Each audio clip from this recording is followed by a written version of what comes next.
Thank you for joining me, friends. I just love that song. It's so fun to dance to. What a beautiful day it is outside. So a quick hello to parents. We love you. We're here to support you. So we do have a Zoom call at 11:30. Please join us. It'll be fun. And let us know if you need anything. Kids, how was your week with practicing your star breath? Remember, stop, smile, take a breath, and relax. I can't wait to hear about that and how it went with listening to your guidance, getting really still and quiet, listening to that voice within that helps guide our thoughts, our words, our actions. So join us for the Zoom call. We're going to read a really cool book also. So we are in June now, and the power of June is imagination, which is so fun because we use our imagination all the time. We're going to use our imagination right now to do a dandelion breath. So pretend you're standing in the field full of dandelions everywhere you look. Now pick out which dandelion you're going to use for your dandelion breath. Let's see, I'm going to use, I think this one. Okay, so do you have your dandelion? What we're going to do is we're going to take a deep breath in, and then when we blow out, we're just going to blow our dandelion seeds into the air. Ready? Deep breath in. And blow out your dandelion seeds. Did you get them all? Awesome. Let's do one more. We need a new dandelion. So pick out your dandelion. I'm going to pick, I'll pick this one this time. Okay, do you have your dandelion? Ready? Breathe in. And breathe out, blowing all those dandelion seeds into the air. Make sure you get them all. Great job. So there has been a lot happening lately, a lot of things changing. You know, the people that we're around, we haven't seen each other for a while now. Maybe you haven't seen your friends from school. You've also been spending a lot of time with your parents or your adult person, maybe your siblings, your brothers or sisters, which can be so much fun and so exciting, but it can sometimes be a little bit difficult, right? You know, some other things within the last couple weeks, we've seen people being treated differently because of the color of their skin. And we've also seen people standing up and really saying, wait a minute, this is not right. Just because someone looks different than me doesn't mean they should be treated any different, right? And you all know that because we've talked about it in the Season for Peace and Nonviolence, which feels like a really long time ago, kind of because it was. But we've talked about the first unity principle. Remember, God is all good and active in everything, everywhere. Sometimes it can be difficult to see God in hard situations, right? Situations where people are not being kind to each other or maybe not using their kind words. Have you ever been in a difficult situation? I bet you all have.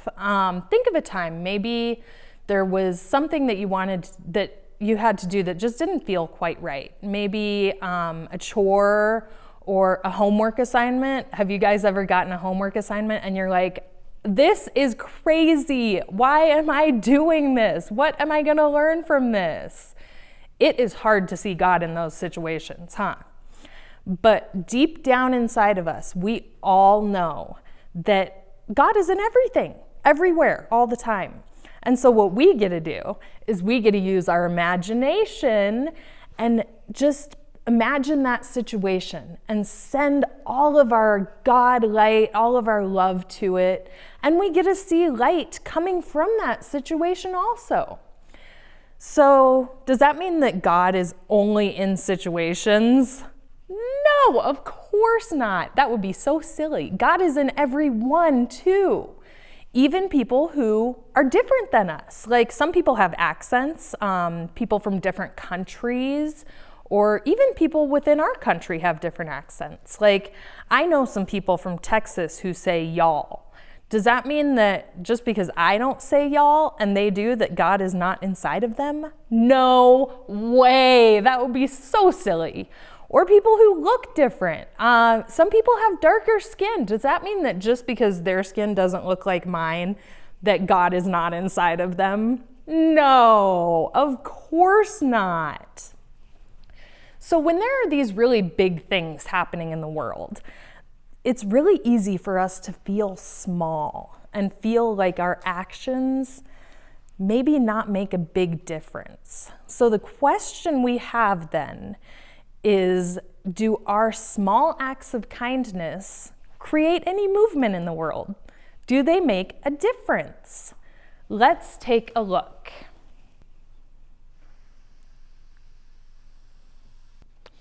So if our world is this bowl and the water inside of this bowl are people, and if each act of kindness is something dropped into the water, then we have a couple questions. Can small acts of kindness create ripples, and can there be an act of kindness that's too small to create a ripple? Also, can many small acts of kindness together create as many ripples as a large one? Let's take a look. So we're going to start with this stone, and this is a big act of kindness. I chose this stone because some of you all painted it. So this act of kindness is something like maybe helping to paint your neighbor's house, a really big act. So let's see if it makes a splash. Whoa, splash! I bet you all knew that that would make a splash. Let's move on to this kindness rock. I chose this because it's a kindness ripple rock, so it's a ripple of kindness. This act represents something maybe a little bit smaller, like pulling weeds from a neighbor's yard. Let's see. Look, it created movement. Now this coin represents a medium act of kindness, a kindness coin act. Maybe something like telling a joke or picking up your stuff without being asked.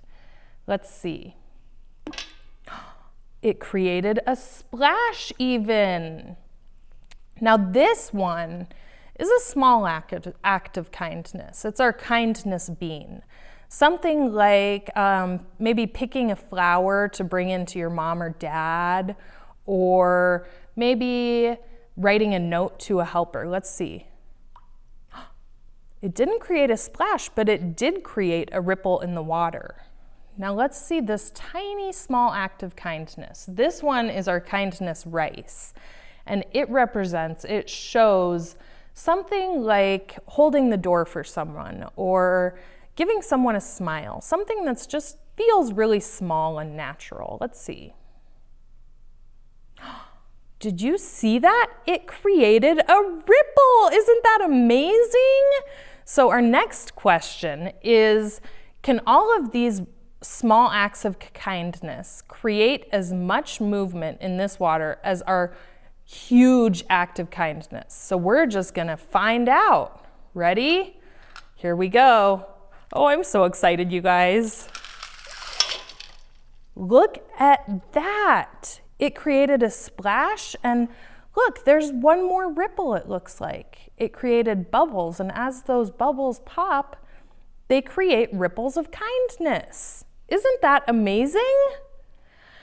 So, this week, use your imagination to practice your dandelion breath and to create kindness in the world. I want all of you to do one act of kindness every day. It could be really small or it could be big, and you can do more than one act of kindness. Use your imagination to figure out ways to create kindness in the world.